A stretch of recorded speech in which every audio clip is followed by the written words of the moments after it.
Okay, so next topic that we are going to study is center of mass. Center of mass. तो centre of मास है क्या चीज?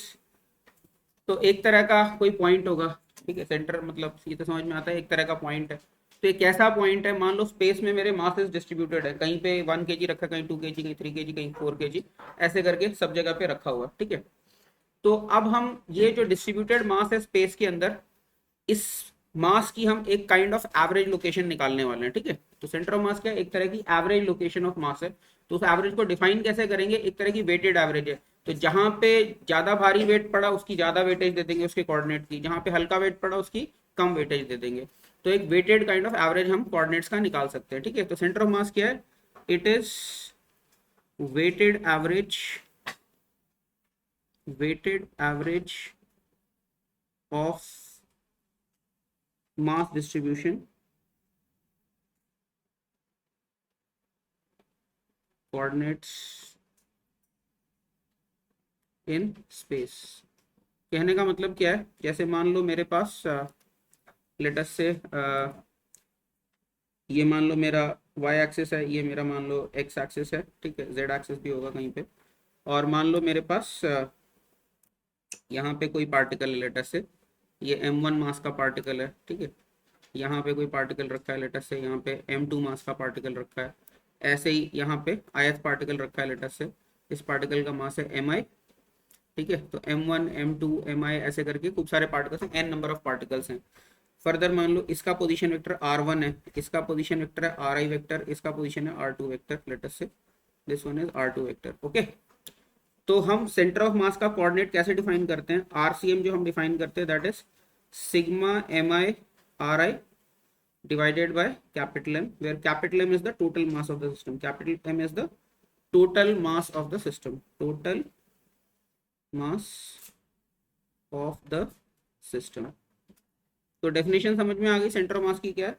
जितने भी particles हैं उनके सारे कोऑर्डिनेट्स ले लो और कोऑर्डिनेट्स को मासेस से मल्टीप्लाई करके ऐड कर दो और फिर सबके मासेस के सम से डिवाइड कर दो। तो कैपिटल एम मतलब क्या हुआ? Capital M is basically sigma M I. समझ में आई बात? ठीक है। तो इसी के ऊपर बेस्ड एक छोटा सा क्वेश्चन, जैसे सिंपल सा क्वेश्चन उठा लेते हैं लेटर से। तो मान लेते हैं हमारे पास अभी क्वेश्चन लेते हैं।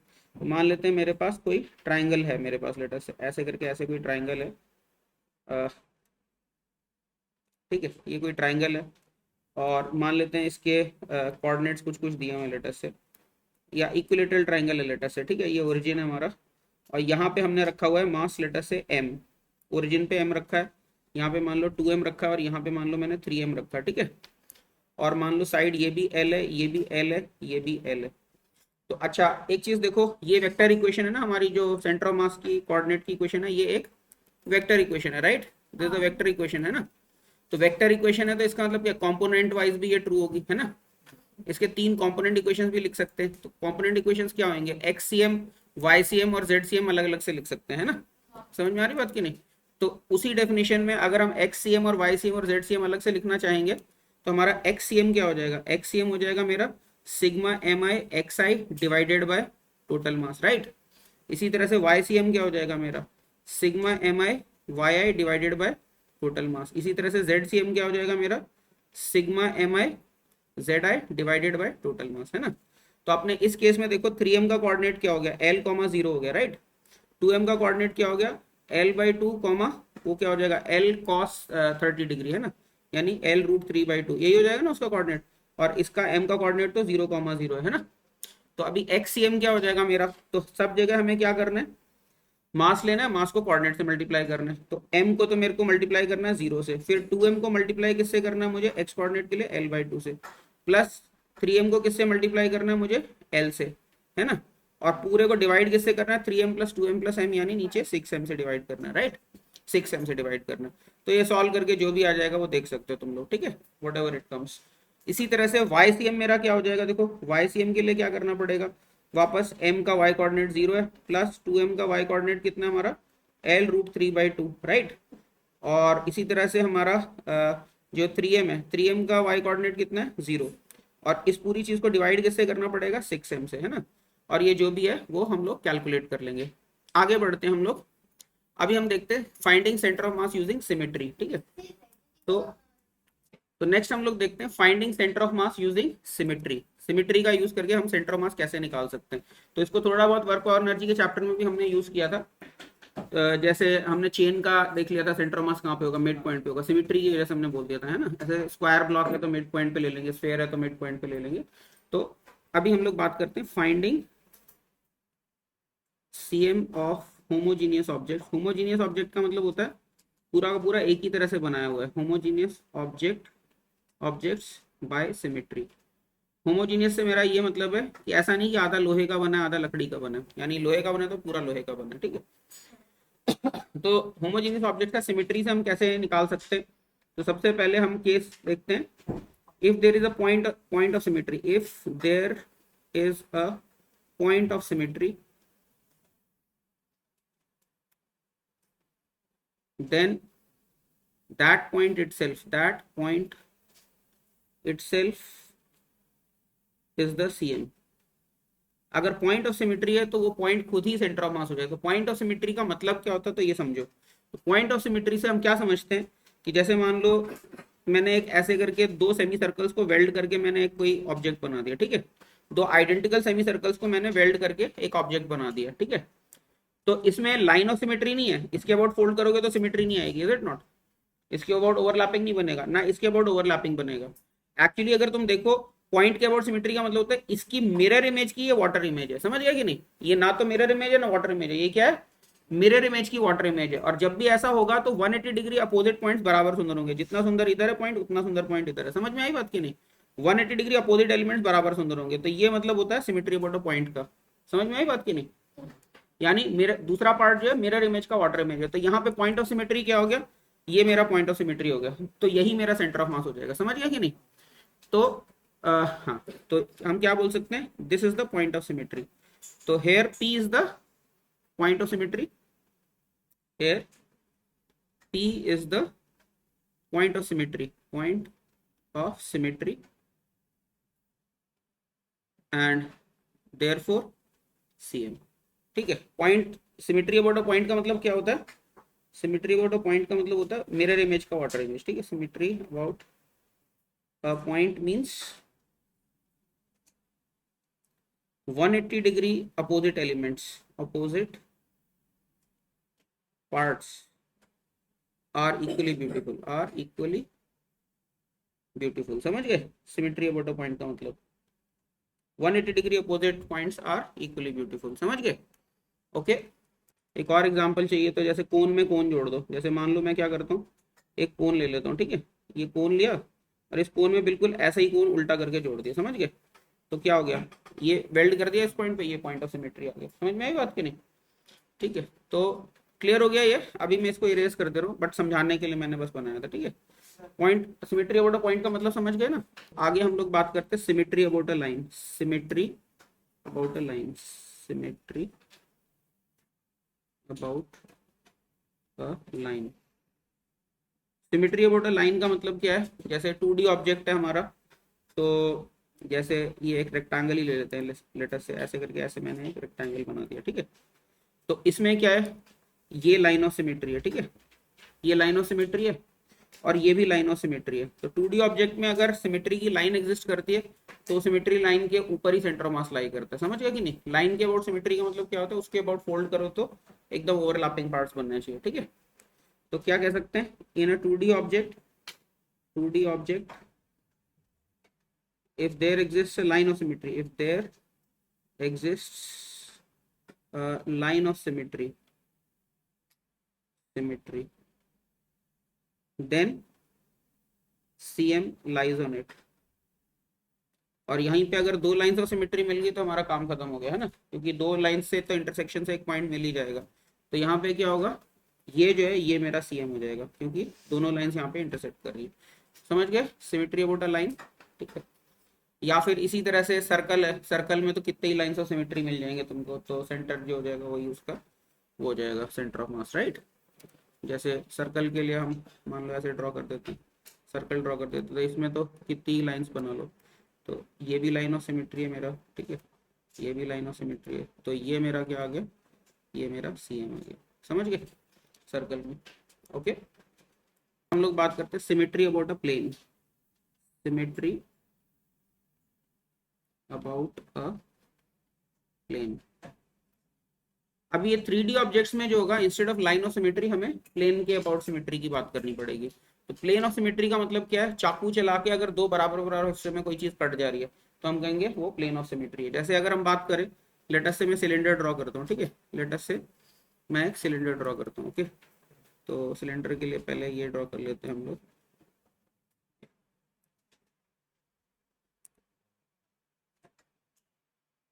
ओके, तो सिलेंडर ड्रॉ करते हैं हम लोग।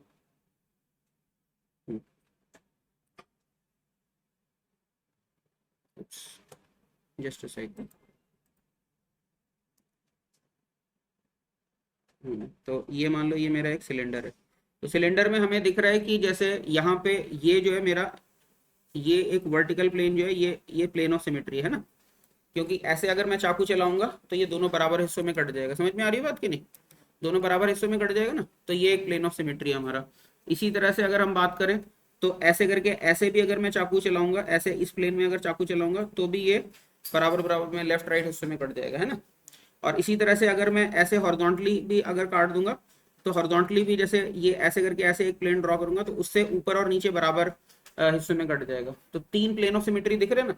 वर्टिकल में काट देंगे, लेफ्ट राइट बराबर हिस्से बनेंगे, है ना। ऐसे वर्टिकल काटेंगे, आगे पीछे बराबर हिस्से बनेंगे। ऐसे काटेंगे तो ऊपर नीचे बराबर हिस्से बनेंगे। तो तीन प्लेन ऑफ सिमेट्री से इंटरसेक्शन पॉइंट से हमें सेंटर ऑफ मास मिल जाएगा, है ना। तो हमारा कहाँ पे आ गया? ये हम लोगों का सेंटर ऑफ मास आ गया, जो तीनों प्लेन्स ऑफ सिमेट्री का इंटरसेक्शन है, ठीक है नहीं। तो अगर 3D ऑब्जेक्ट में हमारे पास कोई प्लेन ऑफ सिमेट्री एग्जिस्ट करता है तो सेंटर ऑफ मास उसी के ऊपर लाई करता है, ठीक है। So if in a 3D object, in a 3D object there exists a plane of symmetry, plane of symmetry, then the CM lies on it। तो सेंटर ऑफ मास उसी के ऊपर होगा अगर प्लेन ऑफ सिमेट्री है। इसी तरह से अगर कोन की बात करें तो कोन में दो प्लेन्स ऑफ सिमेट्री तो इमीडिएटली मिल जाएंगे तुमको, है ना। तीसरा नहीं दिखेगा तुमको। तो एक लाइन, दो प्लेन्स का इंटरसेक्शन एक लाइन होगा। जैसे कोन है, अगर मान लो ऐसे, तो कोन को ऐसे काट सकता हूँ, ऐसे काट सकता हूँ, तो इनके इंटरसेक्शन से एक लाइन मिल जाएगी जो उसका नेचुरल एक्सिस है कोन का, है ना। तो इतना पता है कि सेंटर ऑफ मास उसी के ऊपर कहीं होगा। कहाँ पे होगा एग्जैक्टली वो फिर ढूंढना, लेकिन एटलीस्ट हमारा सर्च तो नैरो हो गया ना, हमको और कहीं ढूंढने की जरूरत नहीं है। हम उसी लाइन के ऊपर सर्च करेंगे कि कहाँ पे सेंटर ऑफ मास। कोन के केस में दो प्लेन्स ऑफ सिमेट्री एकदम क्लियरली दिख जा रहे हैं हमको, है ना। ठीक है, तो आगे हम लोग बात करते हैं composite body method. Composite body method for finding CM, for finding CM, centre of मास निकालने के लिए कंपोजिट बॉडी मेथड अभी हम लोग देखने वाले हैं, ठीक है। तो कंपोजिट बॉडी मेथड क्या बोलता है कि मान लो मेरे को पूरे के पूरे बॉडी का सेंटर मास नहीं पता है, लेकिन उसके टुकड़ों का सेंटर मास पता है अलग से। तो सेंटर मास निकालने के लिए हर टुकड़े को इंडिविजुअली अपने सेंटर मास पे कंसंट्रेटेड मान सकते हैं। फॉर एग्जांपल, जैसे मान लो मेरे पास एक ये मान लो मेरे पास इस तरह की कुछ सिचुएशन है। लेट अस से एक मेरे पास ये स्क्वायर है, ठीक है। Okay, I wanted to make it a square, let me make it a square. So इसको स्क्वायर कर देते हैं, ठीक है। और इसमें स्क्वायर में मान लो मैंने एक स्क्वायर और जोड़ दिया, ठीक है। तो इसी को मैं कॉपी कर लेता हूँ। तो एक स्क्वायर में एक स्क्वायर मान लो मैंने ऐसे करके ऐसे जोड़ दिया, ठीक है। तो मुझे अब ये जोड़ने के बाद एक नई ज्योमेट्री मिल गई, है ना। तो मुझे ओवरऑल जो नया लैमिना बना है इसका सेंटर मास तो नहीं पता, लेकिन इंडिविजुअल पोर्शंस का सेंटर मास पता है। तो इंडिविजुअल सेंटर ऑफ मास का, इंडिविजुअल पोर्शन का सेंटर मास पता है, तो हर एक इंडिविजुअल पोर्शन को उसके खुद के मास पे, सेंटर पे कंसंट्रेटेड मान के मैं ओवरऑल ज्योमेट्री का सेंटर मास निकाल सकता हूँ। कंपोजिट बॉडी मेथड ये कहता है, ठीक है। मतलब बड़े स्क्वायर को उसके सेंटर पे कंसंट्रेटेड उसके मास को मान लो, और छोटे स्क्वायर के मास को उसके सेंटर पे कंसंट्रेटेड मान लो। अब दो पॉइंट मासेस रहेंगे हमारे पास, उन दो पॉइंट मासेस का सेंटर मास जो जनरली जो sigma M I R i पे सिग्मा एम आई वाला फॉर्मूला, उससे हम लोग निकाल सकते हैं। तो कंपोजिट बॉडी मेथड की स्टेटमेंट क्या हो जाएगी? अच्छा, ये मान लो लेटस से ये जो है इस स्क्वायर की साइड 2 है और इस स्क्वायर की साइड a है, ठीक है। और इसका मास मान लो m है। तो बता सकते हो अगर सेम तरह की शीट है तो इसका मास क्या हो जाएगा? या छोटे स्क्वायर का मास मान लो m है तो बड़े स्क्वायर का मास 4m हो जाएगा। ये दिख रहा है कि नहीं? क्योंकि एरिया 4 टाइम्स हो जाएगा, तभी कंबाइंड सेंटर मास हम आराम से निकाल सकते हैं, ठीक है। तो मेथड की स्टेटमेंट क्या है, for finding cm of a composite body, cm of a composite body, each part can be thought to be concentrated at its own cm, concentrated at its own cm। समझ गए, हर एक part को उसके खुद के centre mass पे concentrated मान सकते हैं, ठीक है। तो अब जैसे फॉर एग्जांपल मान लो यहीं पे ये मैं क्वेश्चन ले रहा हूँ, लेटर से ये मेरा एक्स एक्सिस है और ये मेरा वाई एक्सिस है लेटर से, ओके। और ये मेरे पास स्क्वायर, इस तरह से हमारे पास सिचुएशन है, ओके। और ये ओरिजिन है। तो क्या करेंगे, यहाँ पे इसके सेंटर मास को यहाँ कंसंट्रेटेड मान लेंगे और इसके सेंटर मास को, जो दूसरा वाला इसके सेंटर मास को यहाँ कंसंट्रेटेड मान लेंगे, ठीक है नहीं, ओके। तो एग्जाम्पल के लिए हम कह सकते हैं for the composite formed by joining two squares, for the composite formed using two squares,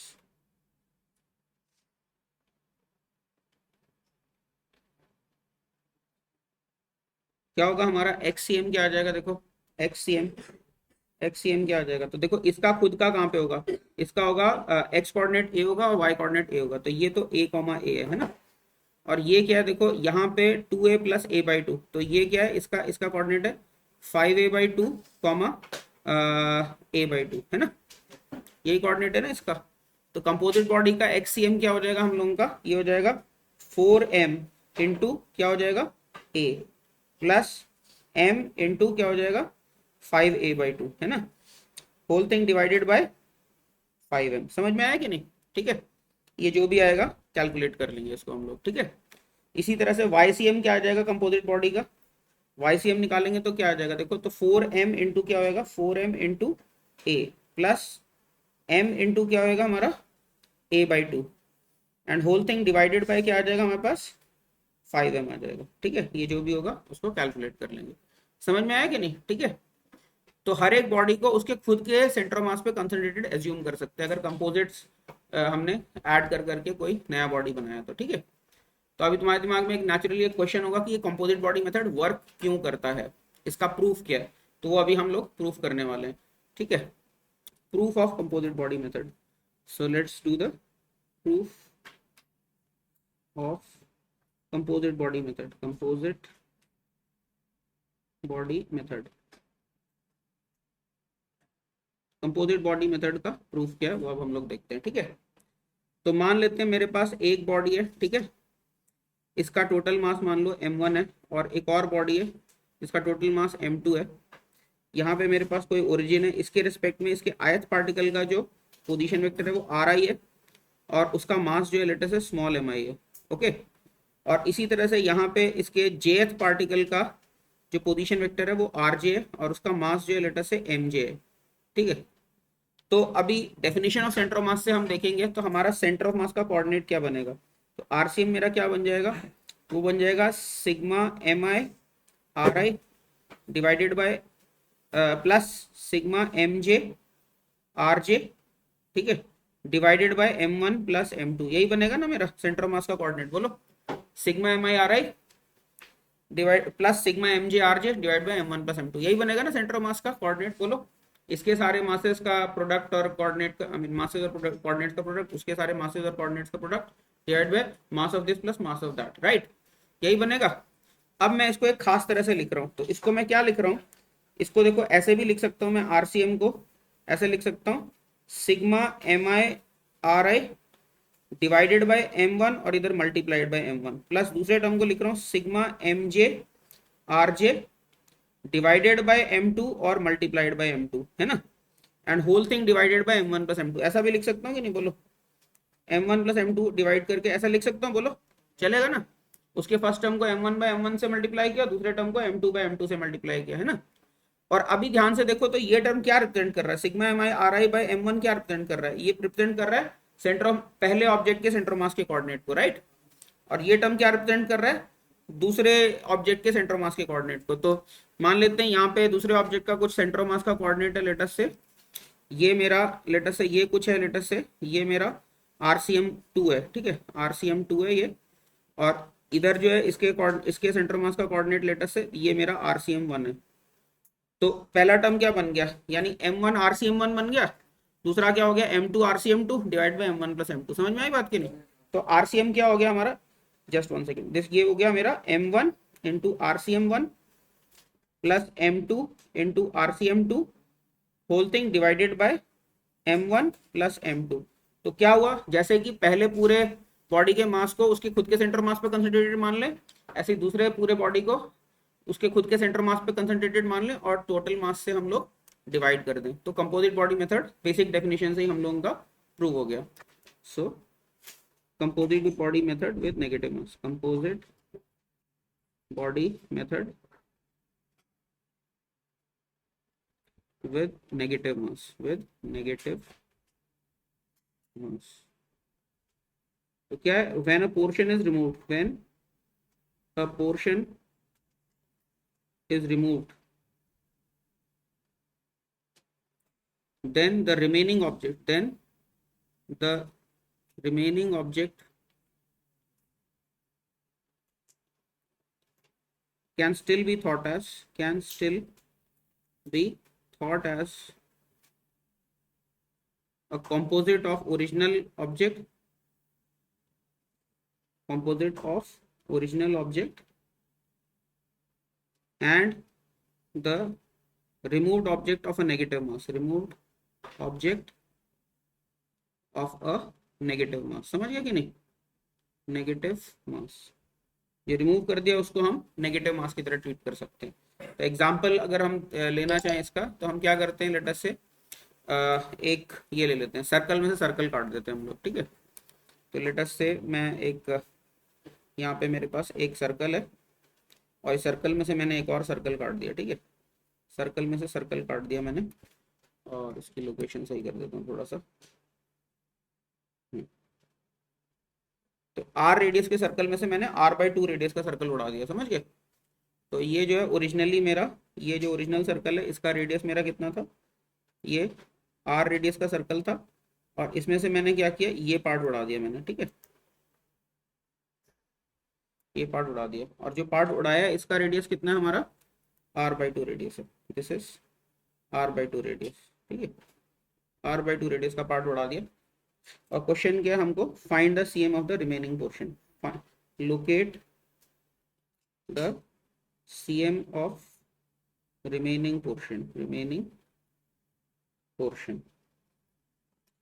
सबसे पहले सेंटर ऑफ मास लोकेट करना है। तो देखो इसमें एक चीज समझ में आ रही है, एक लाइन ऑफ सिमेट्री तो दिख रही है ना अभी भी इसमें, तो उस लाइन ऑफ सिमेट्री पे ही कहीं पे हम लोकेट करते हैं। तो सबसे पहले मैं क्या करता हूँ, एक्स एक्सिस में उस लाइन ऑफ सिमेट्री पे ले लेता हूँ, ठीक है। तो मुझे इसका मतलब क्या है, सिर्फ वाई कोऑर्डिनेट लोकेट करना रहेगा। तो एक तो मुझे दिख रहा है कि ये मेरा लाइन ऑफ सिमेट्री है, तो इसको एक्स एक्सिस, तो मुझे पता है एक्स कोऑर्डिनेट तो 0 ही होने वाला है, राइट है ना। और फिर एक वाई एक्सिस हम लोग ले लेते हैं, तो इसको मैं वाई एक्सिस बोल देता हूँ लेटस से, ये मेरा वाई एक्सिस है। तो बस वाई कोऑर्डिनेट निकालना है। अच्छा, ओरिजिनल डिस्क के मास को अगर मैं m बोल दूं, या एक काम करता हूँ 4m बोल देता हूँ ओरिजिनल डिस्क के मास को, फर्क नहीं पड़ता, प्रोपोर्शनैलिटीज की बात है। ओरिजिनल डिस्क को मैं 4m मास का बोल देता हूँ, तो जो रिमूव्ड पार्ट है उसका मास क्या हो जाएगा, -m हो जाएगा। समझ में आई बात की नहीं, ओरिजिनल का अगर मास 4m है तो रिमूव्ड पार्ट का मास, यानी उसको कंपोजिट की तरह देख रहे हैं तो -m और +4m का ये कंपोजिट है ना। तो अभी कोऑर्डिनेट क्या हो जाएगा हमारा CM का, तो देखो वही फॉर्मूला लगाते हैं, हर एक को अपने अपने सेंटर मास पे कंसंट्रेट मान लेते हैं इंडिविजुअली। तो RCM क्या हो जाएगा, तो बड़ी डिस्क का तो मास है 4m और उसका x कोऑर्डिनेट कितना है बोलो, इनफैक्ट हमको खाली x कोऑर्डिनेट ही निकालना, y कोऑर्डिनेट 0 का, तो x कोऑर्डिनेट उसका क्या है, r है ना। और जो रिमूव डिस्क है उसका मास है -m और उसका x कोऑर्डिनेट कितना है हमारा, R/2, right, divided by total composite mass क्या है 4m एंड प्लस -m, है ना। तो ये जो भी है ये सॉल्व करके आ जाएगा तुम्हारे पास, मेरे ख्याल से R/6 आएगा, जो भी है करके देख लेना, ठीक है। समझ में आई बात की नहीं, ठीक है, ये सॉल्व करके जो भी आएगा हम कंप्लीट कर लेंगे इसको। ओके, क्लियर है ये नेगेटिव मास के साथ कैसे लगा सकते हैं हम लोग कंपोजिट बॉडी मेथड। इसी तरह से अगर मान लो सॉलिड स्फीयर में से सॉलिड स्फीयर रिमूव किया होता, तो फिर मासेस क्या लेते, सॉलिड स्फीयर में से सॉलिड स्फीयर रिमूव करते, पूरा R रेडियस का सॉलिड स्फीयर है उसमें से R/2 रेडियस का सॉलिड स्फीयर रिमूव किया है, तो मासेस को क्या ले लेते कन्वीनियंटली, हाँ हाँ 8m और -m ले लेते हैं ना, क्योंकि जो उसमें वॉल्यूम जो है क्यूब के प्रोपोर्शनल होती है रेडियस के, तो वहां पे हमें 8m और m ले, it will be a composite of 8m and -m, ठीक है। तो वैसे हम लोग कर सकते हैं। समझ में आई बात की नहीं? ठीक है, क्लियर है। और कई बार क्या सीधे मासेस में प्रोपोर्शनैलिटी नहीं पता होगी, तो कुछ डेंसिटी एज्यूम करके चल पड़ो, वॉल्यूम्स के रेशियो में मासेस होंगे, है ना।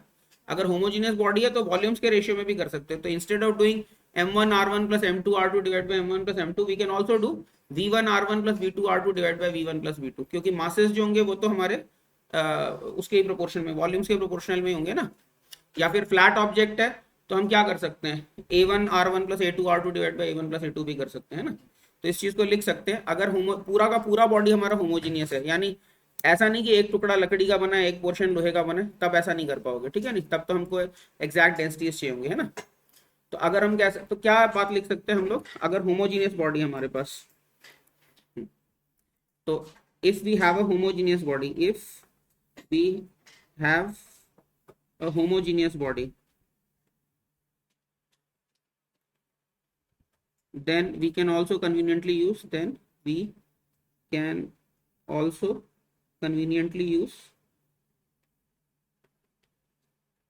क्या, आरसीएम। अगर एरियाज के, एरिया टाइप के लामिना है सारे एरिया टाइप के, तो वो क्या हो जाएगा, तो m1 की जगह आ जाएगा a1r1 cm plus a2 rcm2 divided by a1 plus a2। ये भी कर सकते हैं हम लोग, है ना। ये acm1 लिखना चाह रहा था मैं, rcm1 लिखना चाह रहा था, समझ गया कि नहीं। तो लैमिनर्स के लिए, लैमिनास अगर सर, लैमिना मतलब समझते हो ना, फ्लैट एरिया को लैमिना कहा जाता है, ठीक है। या फिर वॉल्यूम्स हैं तो उसके लिए हम क्या कर सकते हैं, आरसीएम को ये लिख सकते हैं v1 rcm1 plus v2 rcm2 divided by v1 plus v2, ऐसा भी हम कर सकते हैं। समझ गए कि नहीं। अगर डेंसिटी थ्रू आउट सेम है तो ऐसा, ठीक है। डेंसिटीज अलग अलग हैं तो फिर हमें मासेज ही निकालने पड़ेंगे, तब हमारे पास और कोई चारा नहीं। ओके, आगे हम लोग बात करते हैं finding centre of mass by integration. तो finding centre of mass, centre of mass by integration. Integration से देखो सेंटर ऑफ मास कैसे निकाल सकते हैं। तो कभी कभी क्या है, हमको ऑब्जेक्ट में हमें सिमेट्री मिट्री कुछ पता ही नहीं होगी, है ना। तो हम क्या कर सकते हैं उस केस में, हम सेंटर ऑफ मास जो है instead of summation, point masses है तो समेशन लेंगे, तो हमें पता है इंटीग्रेशन भी एक तरह का समेशन ही होता है ना। तो नॉर्मली हमारा क्या होता है, तो आरसीएम हमारा क्या होता है, आरसीएम होता है हमारा sigma M I R i divide by total mass of the object, यही होता है ना हमारा, ठीक है। तो अगर मेरे पास मान लो कॉन्टिन्यूस बॉडी है तो डिस्क्रीट पॉइंट मासेस तो होंगे नहीं, या फिर ये कंपोजिट बॉडी में भी कह सकते हैं। यहाँ पे हम क्या कह सकते हैं, यहाँ पे आर आई क्या है, अगर इसको कंपोजिट बॉडी का फॉर्मूला अगर समझे तो यहाँ पे आर आई क्या है, आर आई क्या है, कोऑर्डिनेट ऑफ सीएम, है ना। आर आई क्या है हमारा, position vector of CM of the composite body, जो बॉडी का पार्ट है ना, coordinate of CM of the part. समझ गया कि नहीं। कंपोजिट बॉडी में जरूरी नहीं कि पॉइंट पार्टिकल हो, एक्सटेंडेड पार्टिकल भी, एक्सटेंडेड बॉडी भी हो सकता है ना। अगर एक्सटेंडेड बॉडी है तो आर आई के में क्या पुट करेंगे, वो एक्सटेंडेड बॉडी के खुद का सेंटर मास पुट करेंगे, जैसे कंपोजिट बॉडी मेथड में कर रहे थे। तो रेक्टेंगल का कोऑर्डिनेट कुछ नहीं होता, रेक्टेंगल के सेंटर मास का कोऑर्डिनेट होता है, स्क्वायर के सेंटर मास का कोऑर्डिनेट होता है। तो sigma M I R I by sigma M I कर रहे थे, तो उसमें आर आई क्या था हमारा, जो पार्ट है उसके खुद का सेंटर ऑफ मास का कोऑर्डिनेट, ठीक है नहीं। तो कॉन्टिन्यूस ज्योमेट्री में अगर हमारे पास क्या हो जाएगा, अगर कॉन्टिन्यूस डिस्ट्रीब्यूशन है मासेस का, तो यही फॉर्मूला क्या हो जाएगा हमारा, समेशन की जगह इंटीग्रेशन आ जाएगा, क्या हो जाएगा 1/m integration of r d m, ठीक है। R d m, d m क्या है, छोटा सा एलिमेंटल मास हो जाएगा। यहाँ पे क्या है, r is coordinate of CM of the element, coordinate of CM of the element. ध्यान रखना, centre of mass of the element, coordinate of the element नहीं लिखा मैंने, कोऑर्डिनेट ऑफ क्या लिखा, coordinate of centre of mass of the element. क्योंकि element जरूरी थोड़ी ना पॉइंट साइज का एलिमेंट हो, एलिमेंट तो हमारा स्ट्रिप टाइप का एलिमेंट हो सकता है। तो स्ट्रिप का एलिमेंट का एक कोऑर्डिनेट थोड़ी ना होगा, स्ट्रिप तो पूरी एक्सटेंडेड है यहाँ से वहां तक। तो स्ट्रिप का एलिमेंट, स्ट्रिप का कोऑर्डिनेट नहीं, स्ट्रिप के सेंटर ऑफ मास का कोऑर्डिनेट उस केस में, राइट। और डीएम क्या है हमारा, डीएम है मास of the element, mass of the element. ये हमें करना पड़ेगा इंटीग्रेट। और लिमिट्स कैसे लगाएंगे यहाँ पे, ताकि पूरा का पूरा बॉडी हमारा एग्जॉस्ट हो जाए, ठीक है। यहाँ पे इनिशियल से फाइनल तक लिमिट लगाएंगे, ठीक है। अब वो लिमिट्स में लिख नहीं रहा, वो हम देखेंगे क्वेश्चंस तो समझ में आएगा कैसे लिमिट्स लगानी है, ठीक है। तो जैसे एक क्वेश्चन लेते हैं, क्वेश्चन है क्या, locate the coordinate of CM of an arc of a circle। मतलब हमारे पास क्या है, एक सर्कल का आर्क जैसा शेप का एलिमेंट है मेरे पास। तो मान लो ऐसे करके, ऐसे मेरे पास आर्क ऑफ अ सर्कल है, ठीक है। इसका मुझे कोऑर्डिनेट ऑफ CM निकालना है, और इसका क्या कहते हैं, यहाँ पे कहीं सेंटर ऑफ कर्वेचर कहीं होगा यहाँ पे, ठीक है। लेटर से यहाँ कहीं सेंटर ऑफ कर्वेचर है इसका, ओके। तो और ये मान लेते हैं ये टोटल एंगल जो है इसका, अच्छा इसका बाइसेक्टर में ड्रॉ कर ले रहा हूँ अभी। तो इसका ये बाइसेक्टर ड्रॉ कर ले रहा हूँ, अच्छे से बाइसेक्टर नहीं ड्रॉ हुआ, एक minute, let me draw nice bisector. मान लेते हैं ये बाइसेक्टर है, ठीक है, चलो काम चल जाएगा अभी, ओके। और मान लेते हैं ये जो बाइसेक्टर है, और यहाँ पे मान लेते हैं ये एंगल मेरा लेटस से ये θ/2 है, और ये एंगल भी θ/2, यानी पूरा एंगल मेरा थीटा है, ओके।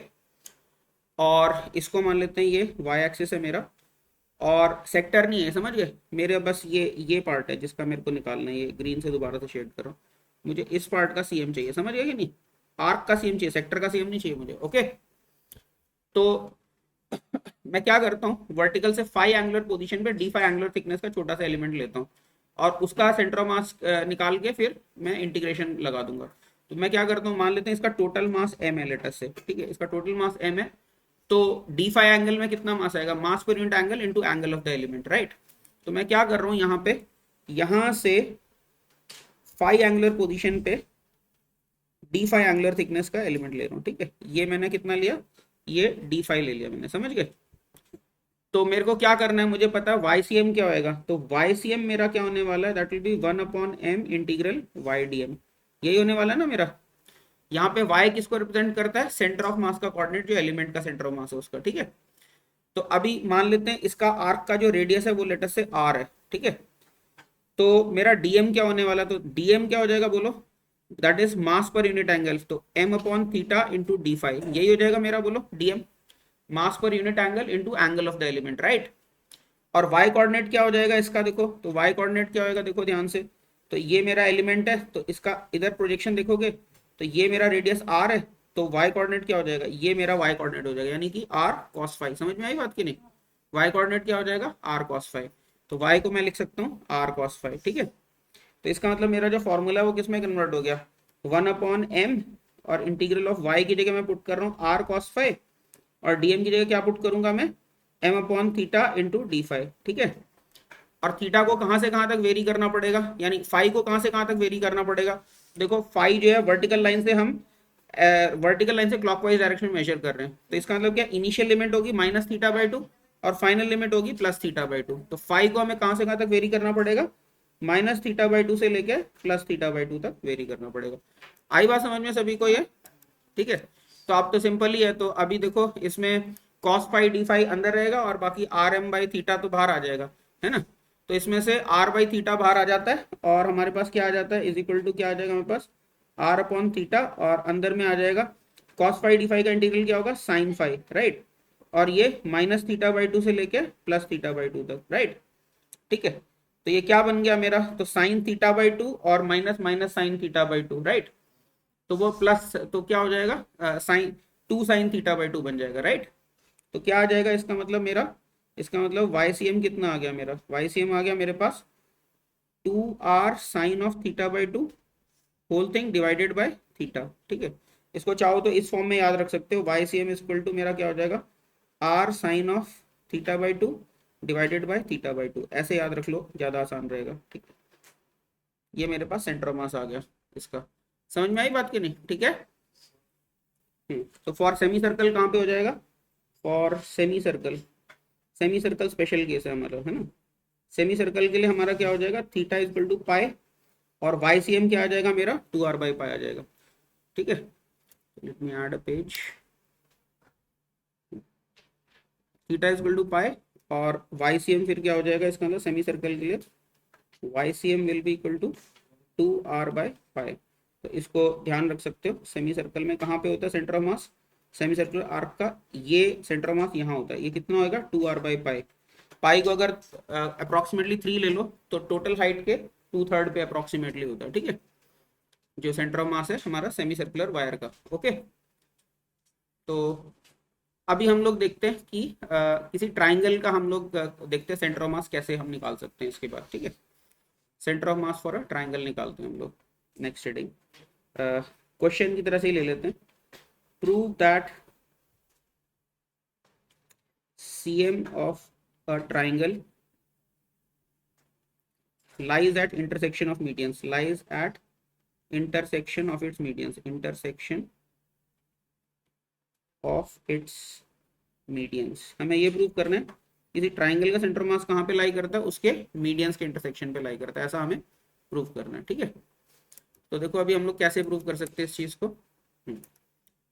तो हम अगर हमने ये दिखा दिया कि एक मीडियन पे लाई करेगा तो फिर पक्की बात है सब मीडियंस पे लाई करेगा, इज इट नॉट? ये सारी मीडियंस तो एक जैसी होती है ना। तो मैं क्या करने वाला हूँ, देखो अभी एक ट्राइंगल ड्रॉ करता हूँ।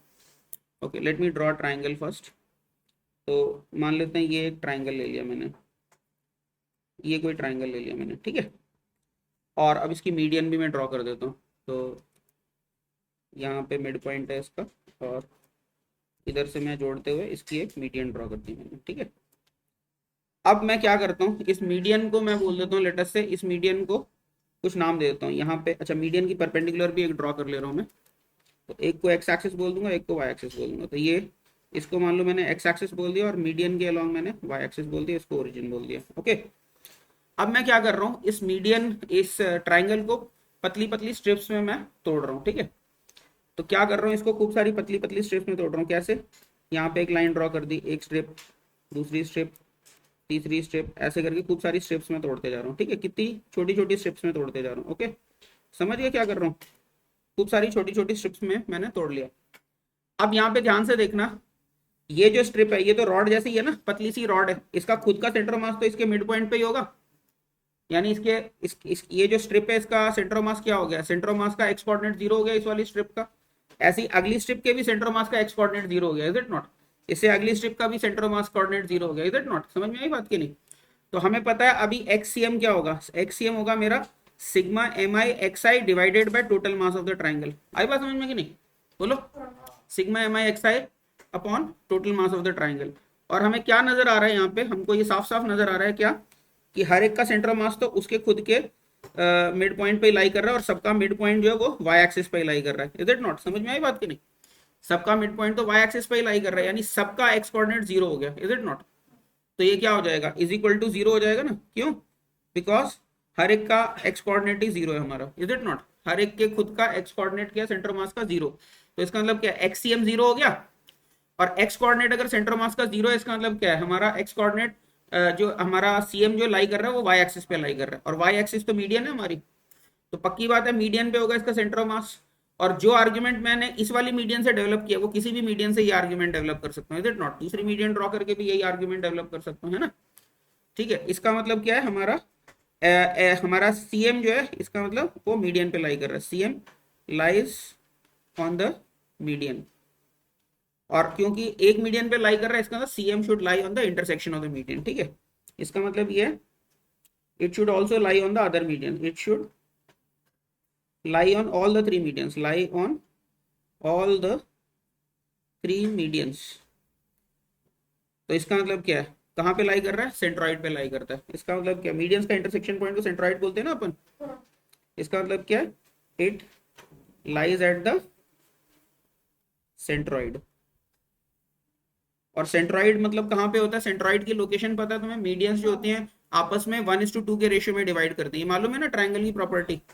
तो कहाँ पे होगा हमारा सेंटर ऑफ मास? तो सेंटर ऑफ मास किसी भी बेस से अगर हमें देखना है तो वो h/3 की हाइट पे हो जाएगा। तो जैसे मान लो ये मेरा कोई स्केलीन ट्राइंगल है,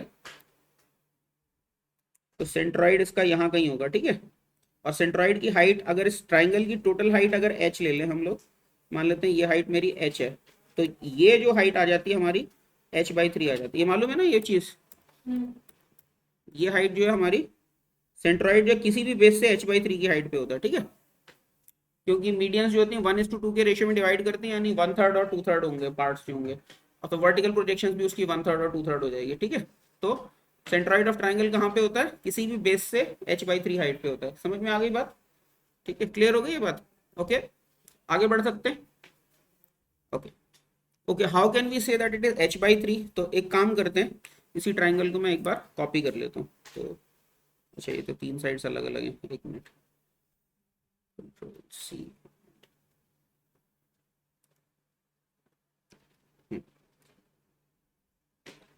और इसमें थोड़ा सा मैं इरेज करके फ्रेश बना दूँ। तो इतना तो हम कह सकते हैं कि इसकी मीडियन पे यहाँ कहीं है, सेंटर ऑफ मास इधर है, ठीक है, यहाँ है। और मीडियन हमें पता है 1:2 के रेशियो में डिवाइड करते हैं। तो मान लो मीडियन की टोटल लेंथ अगर l है, तो ये मेरा क्या हो जाएगा, ये मेरा l/3 होगा और ये मेरा 2l/3 होगा, ठीक है नहीं। अब मैं क्या करता हूँ, वर्टिकल लाइन एक ड्रॉ कर ले रहा हूँ, ठीक है। और वर्टिकल लाइन ड्रॉ करने के बाद देखो मेरे को दो सिमिलर ट्राइंगल्स दिखेंगे। यहाँ से अगर हॉरिजॉन्टल ड्रॉ कर लूँ और इसका नाम दे देता हूँ लेटर से ABCDE, तो can you see that triangle AED and triangle ABC are similar triangles, is it not? AED और ABC सिमिलर ट्राइंगल्स हैं, इज इट नॉट? तो इसका मतलब क्या है, इसकी जो हाइट हो गई, जो DC अपॉन, हाँ, तो हम क्या बोल सकते हैं, AED is similar to ABC।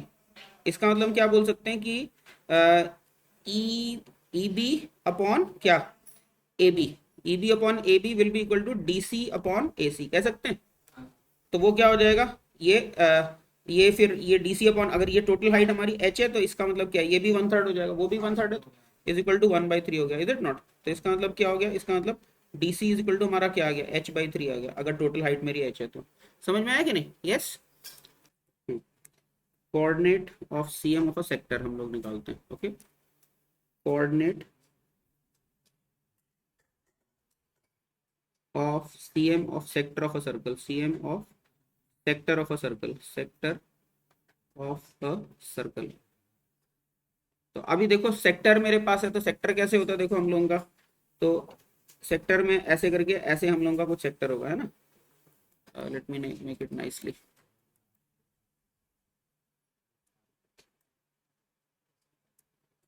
ठीक है, ऐसा मेरा सेक्टर होगा। I wanted to make it symmetric, but अभी मान लो ये सेक्टर है। ओके, तो अभी सेक्टर को मैं क्या कर सकता हूँ, अभी ध्यान से देखना, सेक्टर को मैं छोटे छोटे ट्राइंगल्स में तोड़ सकता हूँ, इज इट नॉट?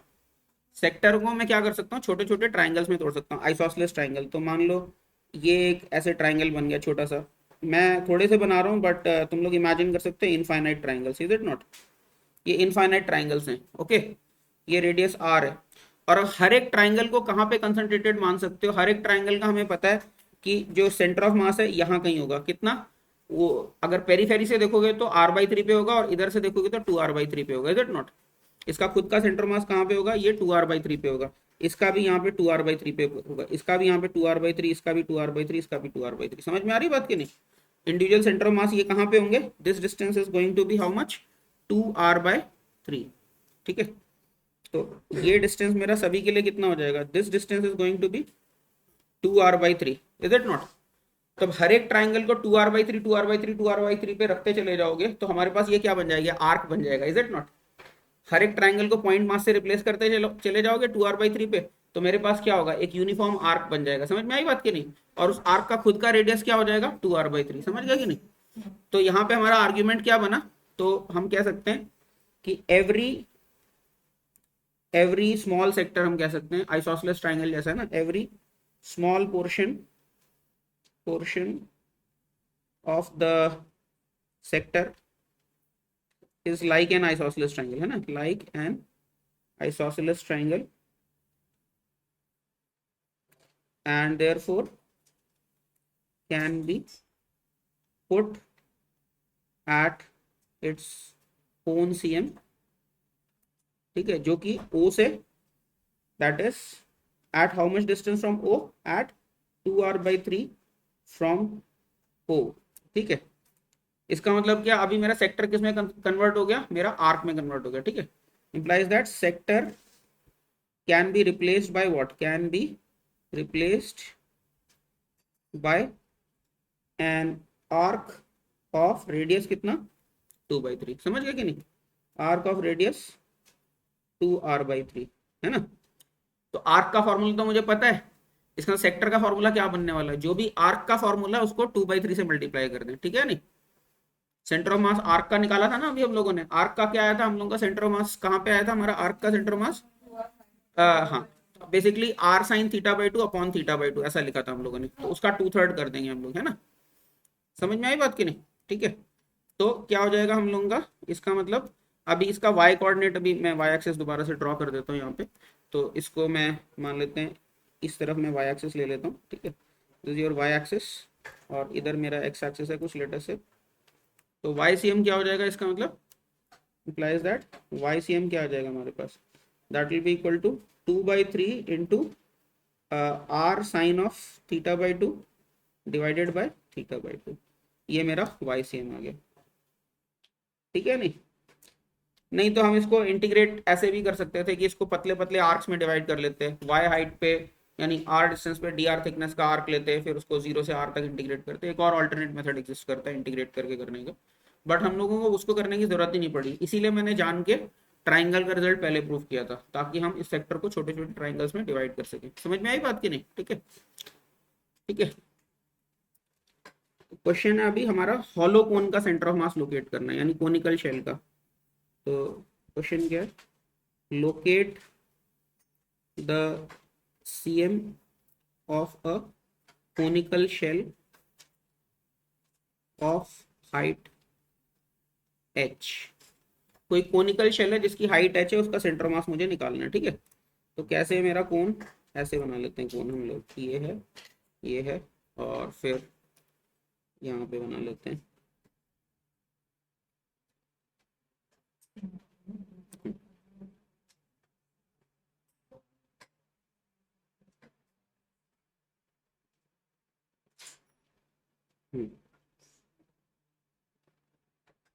ठीक है, ओके, लेट इट भी, थोड़ा सा लाइनें लंबी हो गई हैं, कोई बात नहीं।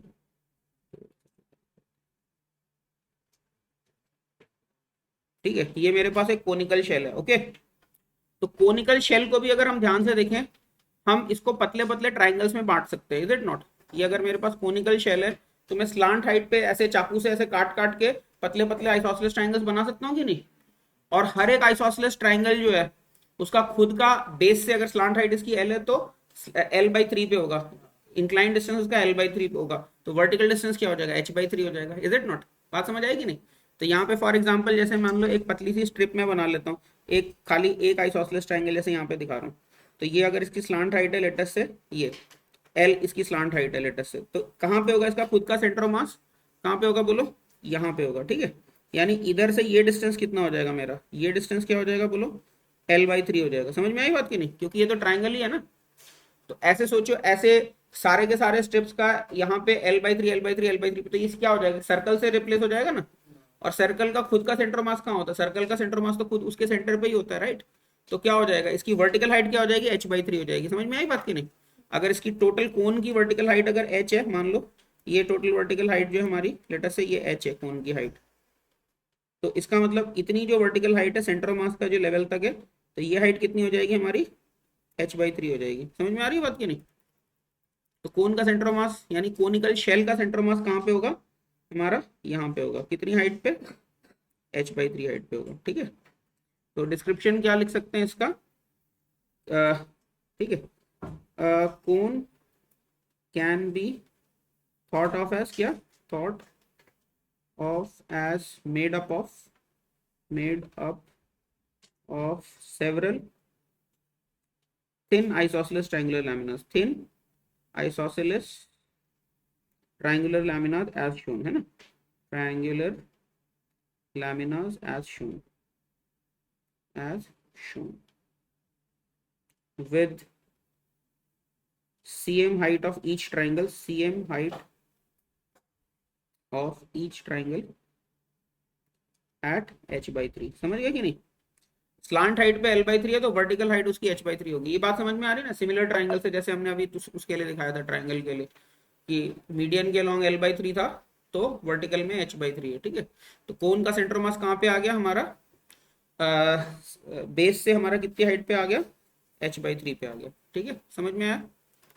कोन का सेंटर मास यहाँ पे आ गया H/3 पे फ्रॉम द बेस। कोन नहीं है मतलब ये हॉलो कोन है, यानी कोनिकल शेल है, कोनिकल शेल का H/3 फ्रॉम द बेस है, okay. Locate the CM of a solid cone of height h। अभी सॉलिड कोन का मुझे सेंटर ऑफ मास लोकेट करना है, ठीक है। तो वापस हम लोग सॉलिड कोन बना लेते हैं। तो सॉलिड कोन के लिए पहले उसका बेस बनाता हूँ मैं, फिर उसकी एपेक्स बनाते हैं, फिर सॉलिड कोन बना देते हैं। तो ये मेरा सॉलिड कोन है। मैं क्या करता हूँ, इससे नीचे की डायरेक्शन में वाई एक्सेस ले ले रहा हूँ मैं, ठीक है। ये वाई एक्सेस ले ले रहा हूँ नीचे की तरफ, और मैं क्या करता हूँ, ओरिजिन से वाई डेप्थ पे डी वाई थिकनेस का मैं एक डिस्क काट रहा हूँ, समझ गए। ये मैंने इसकी डिस्क काट ली, और मान लेते सेमी वर्टेक्स एंगल थीटा है, और ये जो लेंथ लिए मैंने, ये वाई लिए, और ये जो लेंथ लिए मैंने डी वाई लिए, समझ गए। ऊपर से वाई डेप्थ पे डी वाई थिकनेस की मैंने डिस्क काट लिया, ओके। और मान लेते हैं इस कोन का रेडियस, लेटस से इस कोन का रेडियस जो आर है, और मान लेते हैं इस कोन की जो हाइट है वो एच है। इस कोन की हाइट है let's say total H, okay. तो अभी क्या करते हैं, इस एलिमेंट का वाईसीएम क्या हो जाएगा, इसका वाईसीएम तो वाई ही हो जाएगा इनफैक्ट, क्योंकि पतली सी डिस्क है तो डिस्क का तो खुद के सेंटर पे ही होगा, तो वाईसीएम तो हमारा वाई हो जाएगा। अब इसका डीएम लिखना है मुझे, तो डीएम क्या होगा, मास पर unit volume into volume of the element, right. समझ में आ रही बात की नहीं, ठीक है। या ये भी कर सकते हैं, integral y dv into integral upon integral dv भी कर सकते हैं ना। तो वाईसीएम को ये भी लिख सकते हैं ना, 1/v इंटीग्रल वाई डीवी, ऐसा भी लिख सकते हैं। बोलो, अगर मास की जगह वॉल्यूम भी लिख सकते हैं कि मासेस तो वॉल्यूम के प्रोपोर्शनल ही है ना। या तो हम ये भी कर सकते हैं, जैसे अभी थोड़ी देर पहले लिखवाया था ना, R1v1 plus R2v2 upon v1 plus v2, तो 1/m इंटीग्रल वाई डीएम की जगह 1/v इंटीग्रल वाई डीवी भी कर सकते हैं, अगर यूनिफॉर्मली डिस्ट्रीब्यूटेड मास है तो यही कर लेते हैं हम लोग। तो अभी इस डिस्क का खुद का वॉल्यूम कितना होगा, तो ये देखो डिस्क का रेडियस कितना होगा, डिस्क का रेडियस होगा वाई टैन थीटा, राइट। ये डिस्क का जो ये रेडियस है, ये क्या हो जाएगा, वाई टैन थीटा, है ना, है ना। आर मेरा वाई टैन थीटा है, और टैन थीटा अपने आप में क्या है, आर बाई एच। तो आर तो मेरा हो जाएगा y into capital r by h. इतनी बात समझ में आएगी नहीं। इस डिस्क का खुद का रेडियस, इस डिस्क का खुद का रेडियस क्या होगा, वाई टैन थीटा ही होगा ना, ये वाई है तो ये क्या होगा, वाई टैन थीटा होगा कि नहीं। और टैन थीटा अपने आप में क्या है, आर अपॉन एच है कि नहीं, बोलो। Tan theta is also r upon h. तो उस डिस्क का खुद का रेडियस क्या हो जाएगा, y into capital r by h, okay. और उस डिस्क की थिकनेस कितनी है, डी वाई। तो उसका मतलब छोटा सा जो वॉल्यूम होगा, वो वॉल्यूम कितना हो जाएगा, डीवी हो जाएगा मेरा pi R square into D Y, right. उसका बेस एरिया हो जाएगा pi R square, pi small are square into D Y. Base area into thickness is the volume. Pi into क्या हो जाएगा, स्मॉल आर स्क्वायर की जगह मैं put कर रहा हूँ वाई आर बाई एच का स्क्वायर इंटू डी वाई। ये तो मेरा छोटा सा वॉल्यूम हो गया, राइट, है ना। और अच्छा, और y तो मेरा क्या है, y को तो y लिख सकते हैं, तो अभी इसमें उठा के पुट कर देते हैं। तो इसका मतलब मेरा वाई सी एम क्या आ जाएगा, देखो y c m will be 1/v को मैं लिखता हूँ। अच्छा, वॉल्यूम कितना होगा, टोटल वॉल्यूम, टोटल वॉल्यूम होगा हमारा 1/3 pi R square H, right. Volume is 1/3 pi R square H. तो ये क्या हो जाएगा, 1/3 पाई आर एच का 1/3 पाई आर स्क्वायर एच का रेसिप्रोकल। तो या यहीं पे लिखते हैं, तो ऊपर में 3 आ जाएगा, है ना। तो यहाँ पे आ जाएगा मेरे पास 3/πr²h, है ना, बाहर में। और अंदर में इंटीग्रेशन किसका बनेगा, देखो y से मल्टीप्लाई करेंगे तो एक, देखो बाकी चीजें कॉन्स्टेंट्स पहले लिख ले रहा हूँ। कॉन्स्टेंट में मेरे पास आएगा pi R square by H square आएगा, है ना। यहाँ से dv के अंदर pi H square R square by H square, और वाई स्क्वायर और y, यानी यहाँ पे हो जाएगा वाई क्यूब डी वाई। समझ में आया कि नहीं। और y varying from 0 to h। इतनी बात समझ में आई सभी को, ठीक है। y से एक और बार मल्टीप्लाई होगा ना, एक तो dv के अंदर ही वाई स्क्वायर है, एक और y से मल्टीप्लाई होके वो वाई क्यूब हो जाएगा, ठीक है। अब इस इंटीग्रेशन को सॉल्व करोगे तो मेरे पास फाइनली जो वाई सी एम आ जाएगा, वो आ जाएगा तुम्हारे पास 3/4h आ जाएगा, ठीक है। यानी जो एपेक्स है, एपेक्स से कितनी हाइट है उसकी, डेप्थ 3/4h है। वाई हमने एपेक्स से लिया हुआ ना, तो बेस से कितना हो जाएगा, h/4 हो जाएगा, ठीक है। तो कहाँ पे आ जाएगा सेंटर ऑफ मास, बेस से हमारा h/4 आ जाएगा। तो इसी कोण को मैं दोबारा बना लूँ, तो पहले कोण के लिए कहाँ पे आ गया हमारा सेंटर ऑफ मास, यहाँ पे पॉइंट मार्क करते हैं।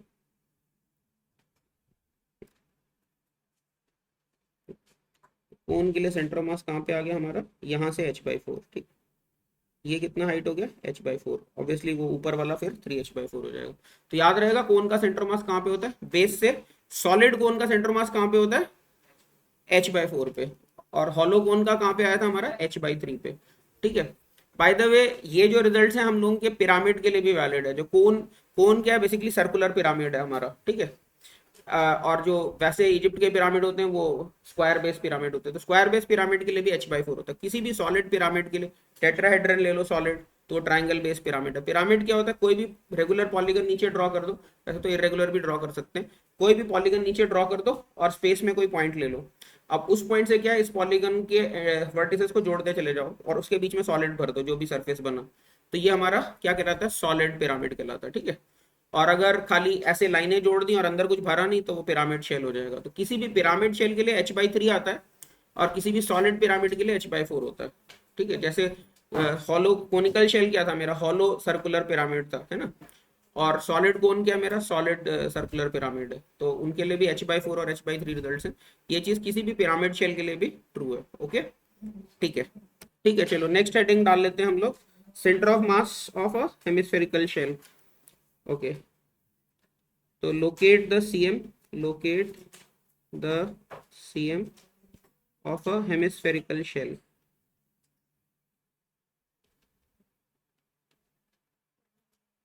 तो हेमिस्फेरिकल शेल का अभी हमें सेंटर ऑफ मास निकालना है, ठीक है। तो हेमिस्फेरिकल शेल के लिए हम क्या करते हैं, देखो हेमिस्फेरिकल शेल है हमारा, मान लेते हैं इसका मास m है, तो मैं क्या करता हूँ, वर्टिकल से मैं थीटा एंगुलर पोजीशन पे डी थीटा एंगुलर थिकनेस का एलिमेंट ले रहा हूँ मैं।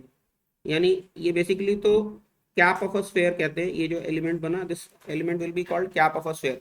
समझ में आ रहा है मैंने किया क्या है, वर्टिकल से मैंने थीटा एंगुलर पोजीशन पे एक कट लगाया, समझ गए। यानी सब लोग इमेजिन करो, तुम स्फीयर के सेंटर पे खड़े हो, तो एकदम नॉर्थ पोल से तुमने थीटा एंगल पोजीशन पे अपने चाकू को इंक्लाइन किया और ऐसे करके ऐसे पूरा एक कट ले लिया, समझ गए। It's a circular cut you have given, ठीक है। हेमिस्फेरिकल शेल है, ध्यान रखना, शेल का मतलब है वो अंदर कुछ नहीं है, सॉलिड नहीं है, बस सरफेस सरफेस है, छिलका है। तो टॉप से थीटा एंगल पे मैंने चाकू को इंक्लाइन करके एक पूरा सर्कुलर कट लिया और फिर theta plus D theta angular position पे लेके एक और कट लिया, तो क्या बनेगा, रिंग जैसा बनेगा, ठीक है। It's called cap of a sphere. Cap जैसे टोपी पहनते, बट टोपी विदाउट द मुंडी, समझ गए नहीं, टॉप मिसिंग है और ऐसे बस सन कैप जैसे बन गई विदाउट द मुंडी टाइप, समझ गए नहीं, छत मिसिंग है, बस ऐसे सन शेड बन गया साइड, ओके। तो ये मैंने एलिमेंट लिया, तो ये एलिमेंट क्या, सर्कुलर एलिमेंट है ना, और इसका खुद का सेंटर ऑफ मास कहाँ पे लोकेटेड होगा, इसका खुद का सेंटर ऑफ मास तो यहाँ पे लोकेटेड होगा, राइट, ठीक है। और मुझे करना क्या है, बेसिकली वाई सी एम अभी निकालना है मुझे, है ना। इसको वाई कोऑर्डिनेट, वाई एक्सेस ले लेते हैं, इधर एक्स एक्सेस ले लेते हैं। तो मेरे को पता है मेरा वाई सी एम क्या होने वाला है, 1/m integral Y D M, है ना। इसको हम चाहें तो, क्योंकि यूनिफॉर्म एरिया सरफेस एरिया है ना इसके अंदर, तो इसको मैं ये भी लिख सकता हूँ 1/area into integration of y d a, ऐसा भी लिख सकता हूँ, बोलो। क्योंकि मास जो है वो तो एरिया के ही प्रोपोर्शनल होने वाला है, और शेल है, सॉलिड तो है नहीं, तो एरिया आएगा यहाँ पे, राइट। तो अभी मेरे को बस क्या निकालना है, एक तो वाई कोऑर्डिनेट निकालना है इसके सेंटर ऑफ मास का, और एक डी ए निकालना है मुझे, है ना। और टोटल एरिया तो मुझे पता है 2πr² है, अगर रेडियस मेरा r है तो एरिया तो मेरा क्या हो जाएगा, 2πr², है ना, ठीक है।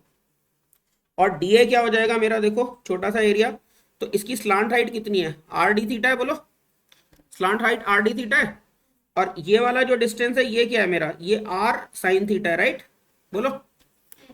ये जो रिंग बना है, इस रिंग का खुद का रेडियस कितना है, आर साइन थीटा। स्फेयर का रेडियस आर है, लेकिन ये जो मैंने कट लगा के रिंग बनाया, इस रिंग का रेडियस कितना है, आर साइन थीटा। समझ में आ रही है बात की नहीं, हाँ, आर डी थीटा, ओके। तो आर डी थीटा ऐसे है कि ये सर्कुलर आर्क है, देखो ये अगर इस डायरेक्शन में देखें तो आर्क ऑफ अ सर्कल है ना, तो सर्कल की आर्क लेंथ क्या होती है, अगर ये एंगल मेरा d theta, I forgot to mark this, ये डी थीटा है लेटर से, तो ये लेंथ कितनी होगी, सर्कल के आर्क की लेंथ क्या होती है, रेडियस इंटू एंगल होती है ना, तो इसलिए वो आर्क लेंथ क्या हो जाएगी, आर डी थीटा। और इसका खुद का जो रेडियस है वो कितना हो जाएगा, ये रेडियस मेरा आर साइन थीटा हो जाएगा। समझ में आ रही बात। अब इसको कट करके मैं खोलूंगा तो एक रेक्टेंगुलर स्ट्रिप बनेगी, जिसका ये वाला लेंथ क्या हो जाएगा, 2πr साइन थीटा, क्योंकि इसका रेडियस r साइन थीटा है। काटोगे तो सरकमफ्रेंस कितनी है, 2πr साइन थीटा है ना, और उसकी विड्थ कितनी बनेगी, आर डी थीटा, विड्थ उसकी आर डी थीटा होगी, तो एरिया क्या हो जाएगा, विड्थ इंटू हाइट, है ना। तो ये आर डी थीटा और ये 2πr साइन थीटा, तो डी क्या हो जाएगा मेरा, बोलो, डी हो जाएगा मेरा 2πr sine theta into R D theta. समझ में आई बात की नहीं, बोलो, यही हो जाएगा मेरा एरिया। इसको हम चाहें तो सिंप्लीफाई करके लिख सकते हैं 2πr² sine theta D theta, ऐसा लिख सकते हैं, बोलो, है ना। ठीक है। और थीटा मेरा कहाँ से कहाँ तक वेरी कराना पड़ेगा, नॉर्थ पोल से इक्वेटर तक आ रहे हैं हम लोग, है ना। तो नॉर्थ पोल पे मेरा थीटा 0 है और इक्वेटर पे मेरा थीटा π/2, मैंने वर्टिकल से लिया ना थीटा, तो नॉर्थ पोल पे थीटा की वैल्यू 0 है और इक्वेटर पे मेरा थीटा π/2 है, जिस तरह से मैंने कोऑर्डिनेट शो किया है, ठीक है। अच्छा डीए हो गया। अच्छा वाई क्या होएगा, तो वाई अपने आप में क्या हो जाएगा, देखो वाई मेरा हो जाएगा आर कॉस थीटा, ये दिख रहा है, क्योंकि ये जो रिंग बनाया मैंने, ये वाला जो मेरा रिंग बना हुआ है, इसके खुद के सेंटर ऑफ मास का कोऑर्डिनेट कितना होगा, देखो इसके खुद के सेंटर ऑफ मास का कोऑर्डिनेट कहाँ पे होगा, ये इसके खुद के सेंटर ऑफ मास का कोऑर्डिनेट है ना, देखो। और ये कितना है, आर कॉस थीटा, राइट। तो वाई तो मेरा आर कॉस थीटा हो जाएगा, आ रही बात समझ में। तो सब कुछ तैयार है, वाई तैयार है, डीए तैयार है, ए तैयार है, सारी सब्जियां कट गई, बस तड़का लगाना बाकी है, ठीक है। ओके, तो बस वैल्यू पुट कर देते हैं, इंटीग्रेशन कर देते हैं, थीटा को 0 से π/2 तक वेरी कर देंगे, है ना। तो क्या आएगा देखो, तो हमारा इसका मतलब वाई सी एम क्या आ जाएगा हमारा, तो वाई सी एम आ जाएगा मेरा 1/2πr² तो रखो बाहर, और अंदर में हमारे को इंटीग्रेट करना है वाई डी ए, तो डी ए मेरा 2πr² sine theta D theta, और इसको एक आर कॉस थीटा से मल्टीप्लाई करना है, तो अंदर में मेरे पास आ जाएगा 2πr³ sine theta cos theta D theta, है ना, थीटा वेरिंग फ्रॉम 0 to π/2। आई बात समझ में कि नहीं, ठीक है। अब इसमें से देखो एक 2πr³ बाहर आके 2πr² को खा जाएगा, तो एक r बचेगा, और अंदर हमारे पास ये बचेगा integration of sine 2 theta upon 2, right, है ना। Sine theta cos theta into 2 मेरा क्या हो जाएगा, बेसिकली साइन 2 थीटा हो जाएगा, है ना। तो बाहर में क्या आ जाएगा r/2, और अंदर में क्या आ जाएगा साइन 2 थीटा आ जाएगा मेरे पास, राइट, 0 से लेके π/2, ओके। और ये कैलकुलेट करोगे तो ये साइन 2 थीटा का integral minus cos 2 theta upon 2 हो जाएगा, राइट।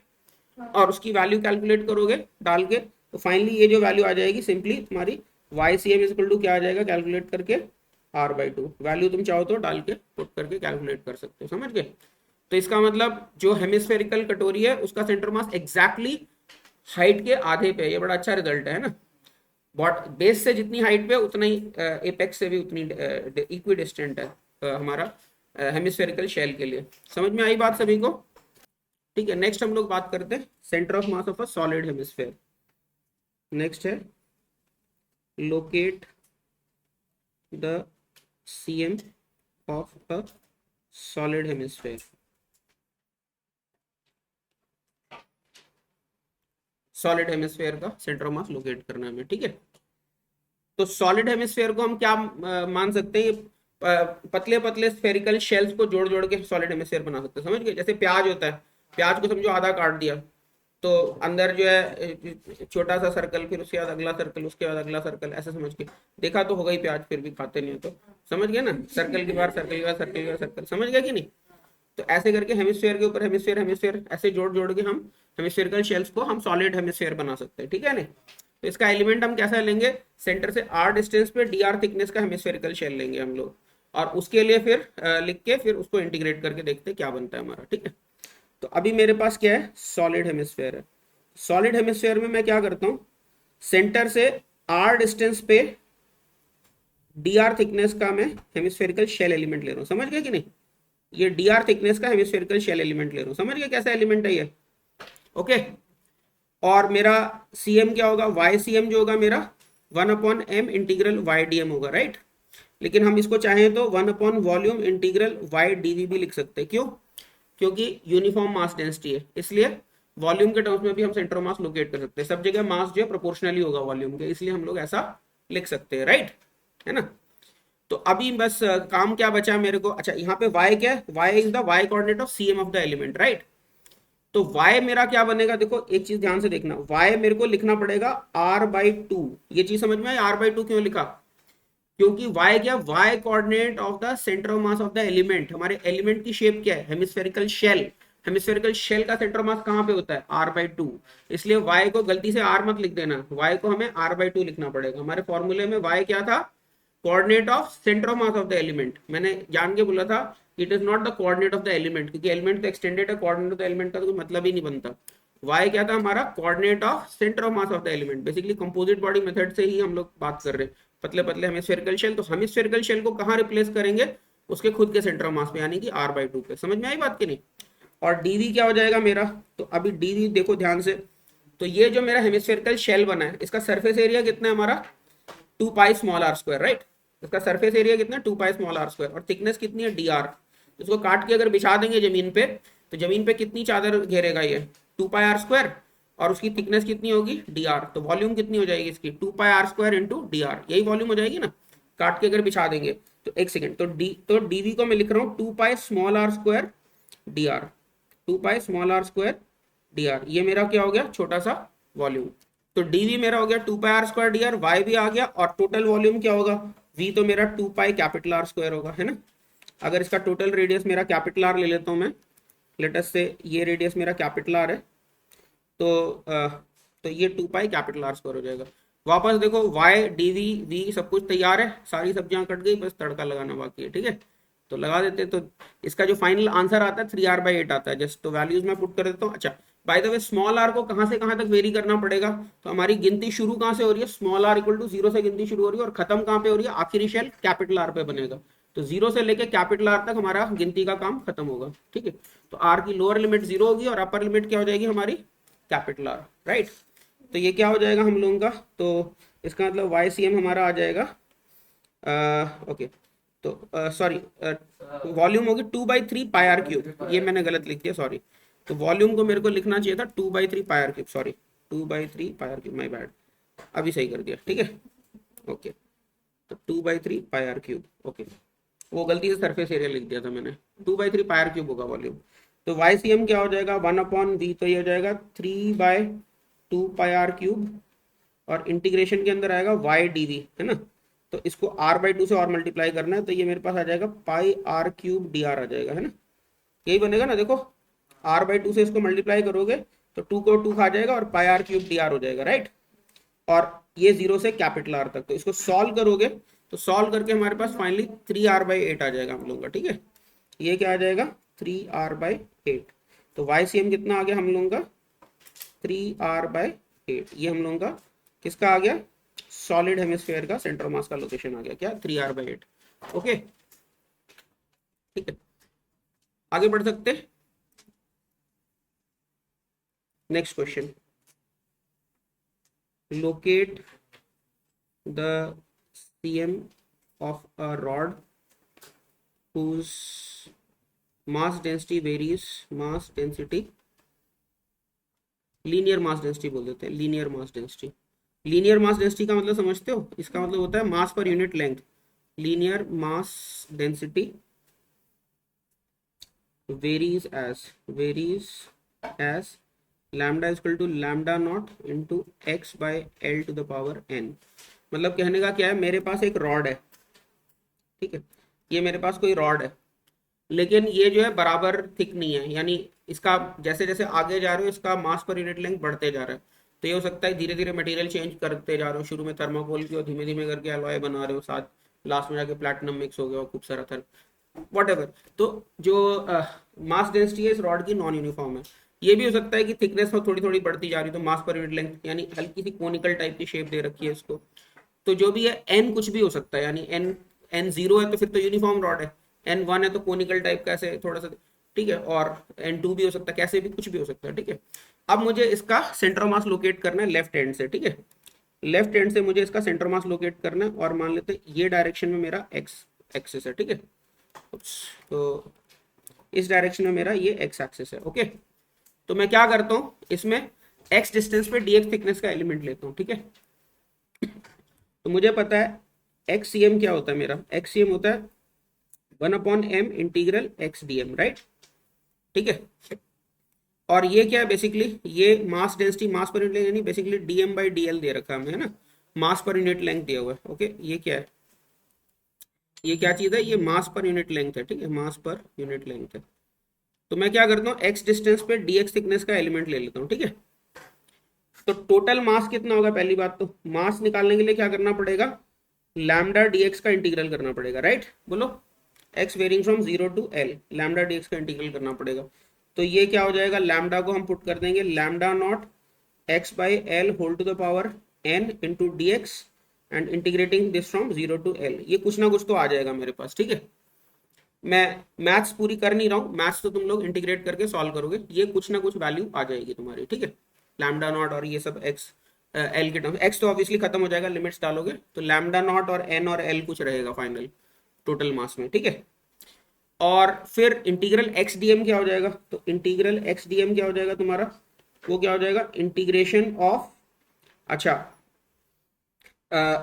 डीएम तो मेरा क्या है, देखो डीएम मेरा लैम्डा डीएक्स होगा, राइट बोलो, क्योंकि लैम्डा क्या मेरा मास पर यूनिट लेंथ है ना, तो डीएक्स लेंथ का कितना मास होगा, लैम्डा इंटू डीएक्स, राइट। तो ये क्या हो जाएगा मेरा, एक्स तो एज इट इज आ गया और डीएम की जगह में पुट करो लैम्डा डीएक्स, तो लैम्डा मेरा क्या है lambda naught into x by L to the power n into dx, इसको मैं 0 से एल तक इंटीग्रेट कर लूंगा, ठीक है।